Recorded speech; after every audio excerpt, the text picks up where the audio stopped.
Welcome friends. So in today's session we are going to discuss synchronization of threads. Okay. So synchronization को समझने के लिए पहले मैं आपको ये बताना चाहूँगा कि भाई क्या होता है synchronization। तो हमारा आज का जो टॉपिक है वो है थ्रेड सिंक्रोनाइजेशन। ओके, लेकिन उसको समझने के लिए पहले हमें ये पता होना चाहिए what is synchronization. See, synchronization is an important aspect or important mechanism which is used to access control to the shared resources। जैसे कि देखो ऑपरेटिंग सिस्टम की हम अगर बात करें, operating system it manages our entire computer system. Means कि जहाँ पे ऑपरेटिंग सिस्टम प्रोग्राम रन हो रहा है उस कंप्यूटर के सभी रिसोर्सेज को वो मैनेज करता है। जैसे कि मॉनिटर मतलब कि स्क्रीन है, प्रिंटर है, इन सभी रिसोर्सेज को ऑपरेटिंग सिस्टम मैनेज करता है। ठीक है ना। तो क्या होता है कि ये जो रिसोर्सेज है इनको ऑपरेटिंग सिस्टम इस तरह से मैनेज करता है कि वो कंप्यूटर में जितने भी प्रोग्राम्स है, ओके, बहुत सारे प्रोग्राम्स होंगे कंप्यूटर में, 1 2 3 4 एट्सेट्रा, मल्टीपल प्रोग्राम्स और multiple processes will be there. तो वो सभी प्रोग्राम्स या प्रोसेसेस इन रिसोर्सेज को यूज़ कर सके, उस हिसाब से उस ढंग से ऑपरेटिंग सिस्टम इन रिसोर्सेज को मैनेज करती है। और देखो आजकल की ऑपरेटिंग सिस्टम ऐसी होती है कि जो मल्टीपल टास्क एक समय पर परफॉर्म करती है, करने देती है क्लाइंट को। जैसे कि आप किसी एडिटर में कोड लिख रहे हो, उसी समय पर आप स्पीकर में कोई गाना भी सुन रहे हो, ओके, और उसी समय पे आपके पीसी में ब्राउज़र के ज़रिए आपने किसी फाइल को डाउनलोड के लिए रखा है। तो ये सभी टास्क एक ही समय पे परफॉर्म होंगे। ओके, तो ये सभी टास्क ऐसा है कि जो अलग अलग रिसोर्सेज के द्वारा परफॉर्म होते हैं। अब सपोज़ कि आप ये जब डाउनलोडिंग का काम चालू है उसी समय पे सपोज़ आपने कोई और प्रोग्राम रन करवाया। जैसे कि समझ लो कि आपने एंटीवायरस को ऑन स्टार्ट करवाया।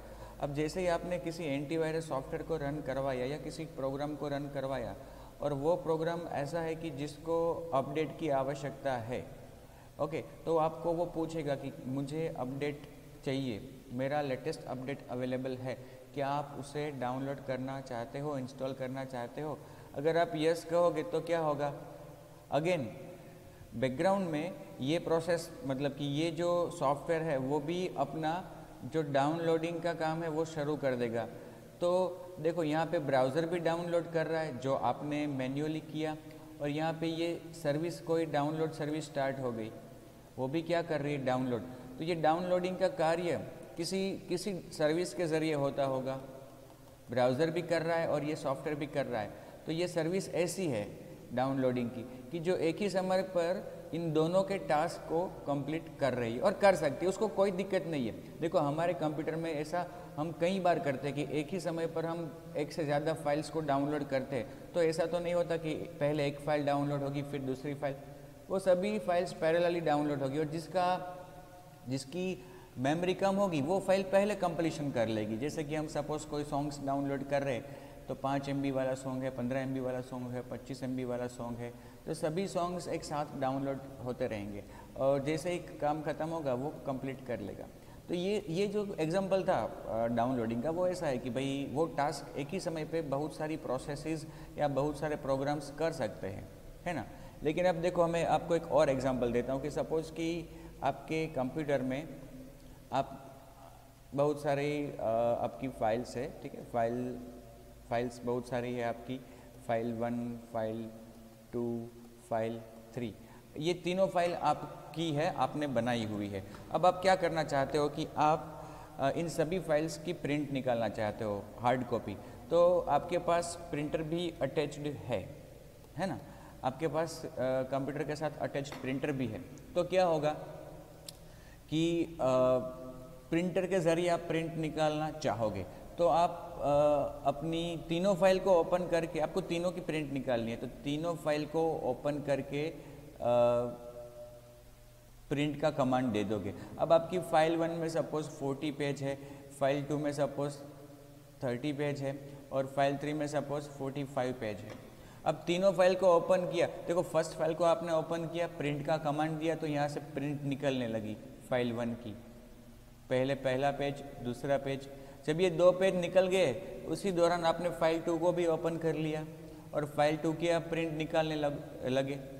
तो अब क्या होगा कि आपने कमांड तो दे दिया फाइल 2 की प्रिंट निकालने के लिए, लेकिन अभी फाइल 1 की जो प्रिंट निकल रही थी तो वो फाइल 1 की प्रिंट निकलनी चालू रहेगी। जब तक उसके 40 पेजेस की प्रिंट न निकल जाए तब तक आपका ये फाइल 2 का प्रिंटिंग स्टार्ट नहीं होगा। और उसी दौरान आप फाइल 3 के लिए भी कमांड दे देते हो।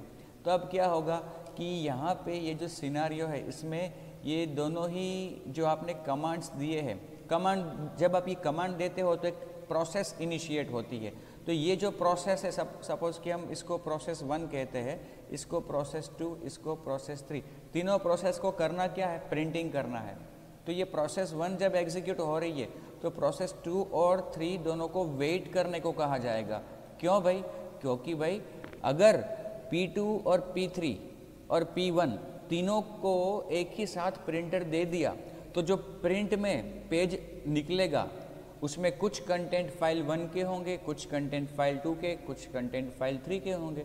यहाँ पे जो पेज आउटपुट में जनरेट होगा उसमें फाइल 1 की लाइंस होगी, फाइल 2 की भी लाइंस होंगी, फाइल 3 की भी लाइंस होंगी। अब ऐसा आउटपुट तो हमें नहीं चाहिए कभी भी, इसीलिए प्रिंटर के केस में तो कि प्रिंटर ऐसा रिसोर्स है जो शेयर किया जा सकता है, लेकिन एक समय पर वो किसी एक प्रोसेस को फुलफिल कर सकता है, सेटिस्फाई कर सकता है। तो ये ऑपरेटिंग सिस्टम ने कंट्रोल किया इसका एक्सेस कि भाई प्रिंटर को अभी P1 प्रोसेस यूज़ कर रही है तो बाकी की जितनी भी रिक्वेस्ट आती है प्रोसेसेस की प्रिंटर को एक्सेस करने के लिए वो सभी क्या करेंगे, वेट करेंगे, वो सभी वेट करेंगे। ऐसा होता है प्रिंटर के केस में। ठीक है, तो ये था ऑपरेटिंग सिस्टम के नज़रिए से मैंने जस्ट व्हाट इज सिंक्रोनाइजेशन ये बताया। मतलब कि यहाँ पे जो कंट्रोल किया ऑपरेटिंग सिस्टम ने प्रिंटर को, वो जो कंट्रोल किया, वो जो मैकेनिज्म है वो क्या है, सिंक्रोनाइज। प्रिंटर को सिंक्रोनाइज किया ऑपरेटिंग सिस्टम से। सिंक्रोनाइज करने से क्या होता है, जब भी कोई एक प्रोसेस उस रिसोर्स को, ये प्रिंटर है क्या, ये रिसोर्स है, जब भी कोई प्रोसेस किसी सिंक्रोनाइज रिसोर्स को एक्सेस करती है तब वो रिसोर्स लॉक हो जाता है। जब तक प्रोसेस का एग्जीक्यूशन खत्म ना हो तब तक वो रिसोर्स लॉक हो जाता है। ऑपरेटिंग सिस्टम किसी और को इसका एक्सेस नहीं देगा और ऑपरेटिंग सिस्टम ये लॉक तब ही ओपन करेगा जब उस प्रोसेस का एग्जीक्यूशन खत्म होगा, या अगर वो प्रायोरिटी बेस्ड शेड्यूलिंग करती है तो कोई और हाई प्रायोरिटी वाली प्रोसेस अगर आती है तो हो सकता है कि ये रिसोर्स प्रोसेस से लिया जाए, लेकिन सिंक्रोनाइज करना ये आवश्यक है। कुछ रिसोर्सेज ऐसे होते हैं जिनको सिंक्रोनाइज करना ज़रूरी है। ये मैंने आपको एग्जांपल दिया एक पीसी का। हम अगर नेटवर्किंग की बात करें तो नेटवर्क में तो काफ़ी सारे पीसीज होते हैं और क्या होता है कि भाई कुछ रिसोर्सेज ऐसे होते हैं कि जो शेयर किए जाते हैं। जैसे कि नेटवर्क में अपने पास ये 1 2 3 4 और 5 पीसी है और एक प्रिंटर हमने लगाया हुआ है, लेन से सब कनेक्टेड है। तो अगर इन सभी पीसी से प्रिंट का कमांड दिया जाए तो प्रिंट जो निकलेगी वो केवल एक ही पीसी से, पहले किसी एक पीसी के दिए गए कमांड की प्रिंट निकलेगी। तो उस दौरान जब प्रिंट निकल रही है उस दौरान बाकी के 4 पीसी की जो प्रिंटिंग की रिक्वेस्ट है वो वेट स्टेट में चली जाएगी, वो वेटिंग करेंगे। क्योंकि अदरवाइज़ क्या होगा, यहाँ से जो पेज आउटपुट होके निकलेगा प्रिंट होके उसमें सभी कंप्यूटर सभी क्लाइंट के लाइंस होंगे, ऐसा तो नहीं चाहिए। तो ये रिसोर्सेज ऐसा है कि जिसको सिंक्रोनाइज करने की ज़रूरत है और उसको इस तरह से सिंक्रोनाइज किया जाता है कि जब कोई एक बंदा, जब कोई एक क्लाइंट उसको यूज़ कर रहा है तो बाकी के क्लाइंट्स के रिक्वेस्ट आने पर भी उनको वेट करने को कहा जाएगा। ये होता है सिंक्रोनाइजेशन ऑपरेटिंग सिस्टम के नज़रिए से। ओके, तो ये हो गया प्रोसेस की बात। ओके, और ऑपरेटिंग सिस्टम के नज़रिए से हमने देखा। अब मैं आपको बात करता हूँ क्या होता है जावा में थ्रेड को थ्रेड सिंक्रोनाइजेशन क्या होता है वो हम डिस्कस करते हैं। ठीक है, देखो थ्रेड के केस में क्या होता है कि समझ लो आपने दो थ्रेड्स, फॉर एग्जांपल आपके पास दो थ्रेड्स है। अब उन दोनों थ्रेड्स को आपने जो टास्क दिया है वो सपोज आपके पास कोई एक ऐसा ऑब्जेक्ट है, आपके पास कोई ऐसा ऑब्जेक्ट है आर, जिसके द्वारा ये दोनों थ्रेड्स अपना काम करेंगे। ठीक है, अब ये आप पे निर्भर करता है कि क्या आप ऐसा होने देना चाहते हो कि ये दोनों थ्रेड्स एक ही समय पर आर को यूज़ करें। अगर कोई दिक्कत नहीं है तो करो, ठीक है। हमने प्रीवियस वीडियोस में जब मल्टी थ्रेडिंग डिस्कस किया तो ये हमने किया है ना।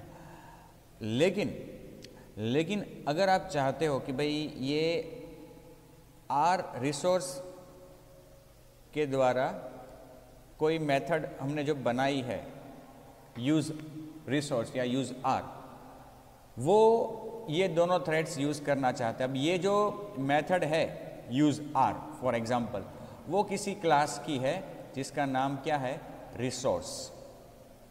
ठीक है, रिसोर्स क्लास की ये मेथड है यूज़ आर, जिसको ये दोनों थ्रेड्स चाहते हैं इस आर ऑब्जेक्ट की, जो कौन से क्लास का है, रिसोर्स क्लास का ऑब्जेक्ट है, उसके ज़रिए ये दोनों थ्रेड्स उसे एक्सेस करना चाहते हैं।